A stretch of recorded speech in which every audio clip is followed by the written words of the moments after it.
পরপর বৃষ্টির ফলে বাংলা জুড়ে মনোরম পরিবেশ। আগেই আবহাওয়া দপ্তর বৃষ্টির পূর্বাভাস ঘোষণা করেছিল। প্রায় এক সপ্তাহ দক্ষিণবঙ্গ জুড়ে বৃষ্টির পূর্বাভাস জারি করেছে আবহাওয়া দপ্তর।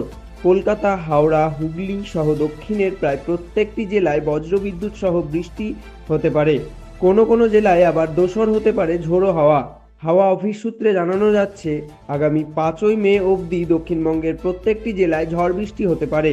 বৃষ্টির পাশাপাশি কোনো কোনো জেলায় বইতে পারে ঝোড়ো হাওয়া। কোথাও ঘন্টায় 30 থেকে 40 কিমি, আবার কোথাও ঘন্টায় 40 থেকে 50 কিমি বেগে দমকা হাওয়া বইতে পারে বলে জানাচ্ছে আবহাওয়া দপ্তর। আবহাওয়া দপ্তর জানাচ্ছে, আগামী 5ই মে অবধি ঝড় বৃষ্টির পূর্বাভাস থাকলেও গাঙ্গেয় পশ্চিমবঙ্গের জেলাগুলিতে তাপমাত্রা মোটের ওপর একই থাকবে। আগামী 5 দিনে সেই তাপমাত্রায় বিশেষ বদল আসবে না। অন্যদিকে দক্ষিণবঙ্গের পাশাপাশি আগামী কয়েকদিন উত্তরবঙ্গের নানান জেলাতেও ঝড় বৃষ্টির পূর্বাভাস দিয়েছে আবহাওয়া দপ্তর।